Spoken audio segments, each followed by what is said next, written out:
Panel का परिचय आपसे हम करवा देते हैं। स्क्रीन पर आपको नजर आ रहे हैं राहुल देव, राजकुमार पाठक जी, देश के दो जाने माने पत्रकार, अक्सर जोड़ी में ही बैठते हैं मुंसिफ के मंच पर, इसलिए जोड़ी में ही आप दोनों का बहुत बहुत स्वागत।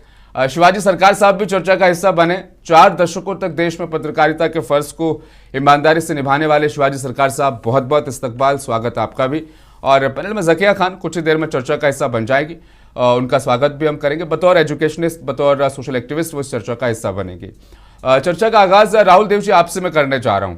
80 साल का सफर है तो हिसाब भी होना चाहिए, सिर्फ आने वाले कल का ख्वाब नहीं, आज का हिसाब दरअसल यहां पर होना चाहिए। इसीलिए मैं आपसे जानना चाह रहा हूं,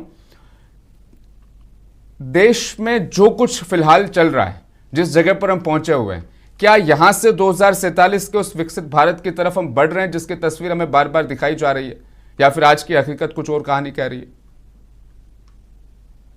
नमस्कार रहीम जी, सबसे पहले मुंसिफ टीवी के दर्शकों को बहुत बहुत धन्यवाद।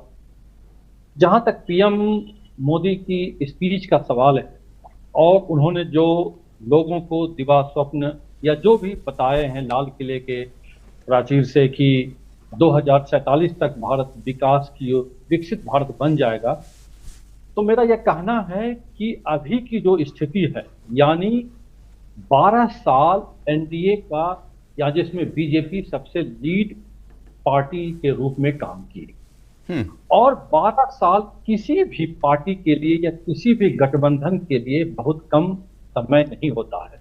ये एक लंबा पीरियड होता है, यानी 15 साल अब कंप्लीट करेंगे। यदि इस 15 साल को देखें तो कई सेक्टर ऐसे हैं जिसमें अभी बहुत कुछ करना बाकी है, और यदि उसको नहीं किया जाएगा और उसको तेजी से करना नहीं है, तेजी से करना है, तब वो जाके 2047 के लक्ष्य को हासिल करना होगा।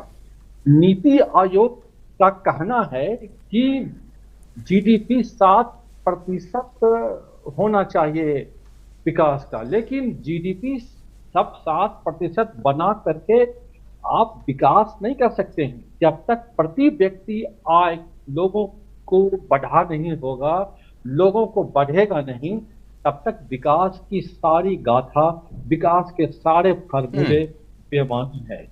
मेरा जैसा मानना है, और आप भी हैं और हमारे जो भी दो पैनल साथी हैं, वो भी यदि हम गौर से देखें तो आज देश में 2-3 चीज सबसे ज्यादा लोगों को परेशान करती है। पहला, शिक्षा, यानी जितने भी सरकारी स्कूल हैं, इंफ्रास्ट्रक्चर तो बना दिया गया है, लेकिन क्या उस स्कूल के सामने एक प्राइवेट स्कूल भी होता है जहां पे विद्यार्थी सबसे ज्यादा होता है, जबकि सरकारी स्कूल में फैसिलिटी मिलने के बाद भी बच्चे वहां नहीं जाते हैं? कारण क्या है?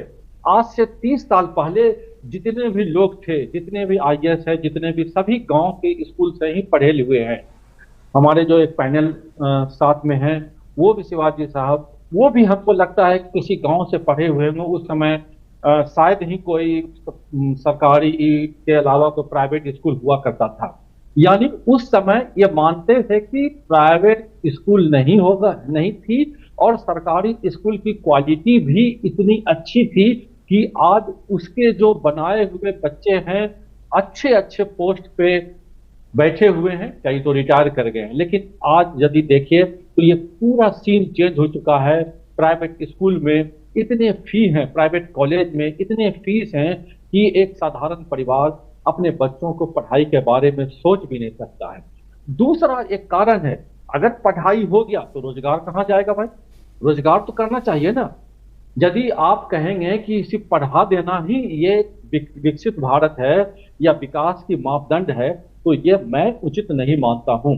जब तक पढ़ाई के साथ साथ रोजगार नहीं होंगे, तब तक आप उस विकास की जो सीढ़ी है उसके ऊंचे पादान पे आप पहुंचने में असफल हो जाएंगे। यानी शिक्षा भी जरूरी है, रोजगार भी जरूरी है। हाँ, एक चीज हुआ है कि जो इंफ्रास्ट्रक्चर है उसमें बहुत तेजी से बदलाव हुआ है, इसमें कहीं दो बात नहीं है। मेरा स्टेट बिहार है, बिहार में जहाँ पे सड़क नहीं होते थे, बहुत मुश्किल होता था अगर पटना से हमारे गांव जाना है, लेकिन आज हम 3 घंटे में पहुंच जाते हैं, 3 से 3.5 घंटे में। पहले ये 7 घंटे लगते थे, वो भी बहुत मुश्किल थे। यानी सिर्फ बिहार ही नहीं, अलग अलग राज्यों में भी इंफ्रास्ट्रक्चर पे काफी जोर दिया गया है और उसका विकास किया गया है। सबसे अच्छा उदाहरण हमारा पूर्वोत्तर भारत है, जो अब तक कटा हुआ था, लेकिन उसको भी कनेक्टिविटी के नक्शे पे लाया गया है और उसको विकास किया गया है। तीसरा जो सबसे बड़ा कारण है वो है स्वास्थ्य।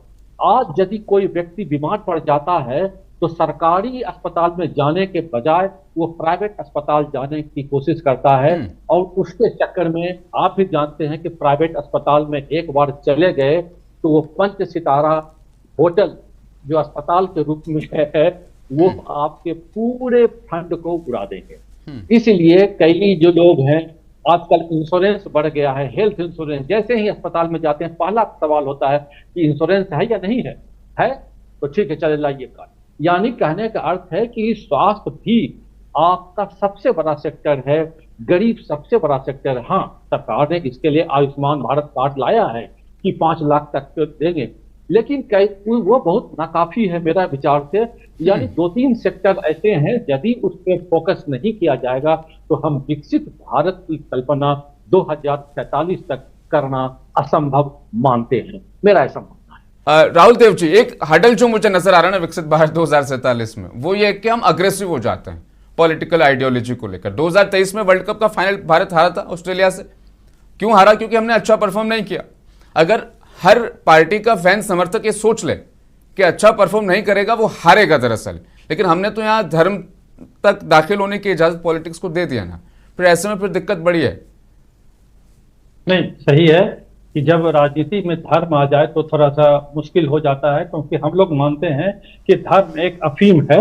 यदि अफीम पिला दिया जाए तो कैसे लोग मदमस्त हो जाते हैं, उसी प्रकार से ये धर्म का जो अफीम है, यदि इसमें पॉलिटिकल लोग जाति, राजनीति में जाति भी नहीं होनी चाहिए। हाँ, तो ये थोड़ा सा मुश्किल होता है। दूसरा मैं ये कहना चाहता हूं कि जो अपने जो अभी के सरकार है उन्होंने 2047 का जो लक्ष्य रखा है एक लंबा लक्ष्य है, लेकिन बुद्ध हमेशा कहते थे कि तुम्हें जब चलना हो 500 कोस तो 500 कोस को मत देखो, 3 डेट को देखो, 3 कदम को देखो। यानी शॉर्ट टर्म भी प्लान बनाना चाहिए, जो शॉर्ट टर्म प्लान थोड़े अंतराल पे 1 साल 2 साल इस प्रकार के टारगेट लेकर के कि 1 साल में हम ये करेंगे, 2 साल में हम ये करेंगे, 3 साल में ये करेंगे।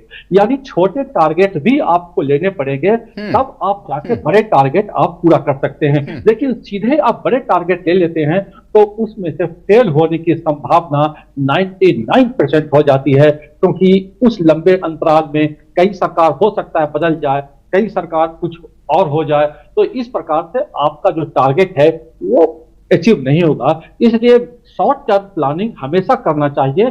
शॉर्ट टर्म प्लानिंग से आप जल्दी अचीव कर सकते हैं, फास्ट हो सकते हैं और एक्यूरेसी की ओर जा सकते हैं। यदि हम एक NH लेते हैं कि NH9 जो हमारा विजयवाड़ा हाईवे है, यदि इसको टारगेट दिया जाता है कि हम 2 साल में इसको पूरा कर लेते हैं, तो लोग समझते हैं कि 2 साल में पूरा हुआ, इसमें गलतियां क्या है, इसमें सही क्या है। लेकिन यदि इसी रोड को अगर हम 30 साल में बनाने के लग जाएं तो शायद हम भूल भी जाएंगे कि इसमें कितना पैसा लगा, क्या अच्छा हुआ, क्या बुरा हुआ। तो इसलिए सभी शिक्षा के क्षेत्र में, हॉस्पिटल के क्षेत्र में या जो भी अन्य भी क्षेत्र है उसमें शॉर्ट टर्म प्लानिंग भी होना चाहिए, ना कि आप सीधे एक लंबा डाल दीजिए 2047 में आधे लोग मर जाएंगे, आधे नेता खत्म हो जाएंगे, आधे लोग खत्म हो जाएंगे, आपका टारगेट भाग गया, आप भी, जनता भी भूल गई, आप भी भूल गए, फिर आगे का टारगेट दे देंगे 2065 का टारगेट, फिर कोई अगली सरकार आई कुछ और टारगेट दे देंगे। यानी इससे जनता का तो भला नहीं होगा, ना देश का भला होगा। इससे सिर्फ पॉलिटिकल पार्टी अपना चमका सकते हैं सिक्का,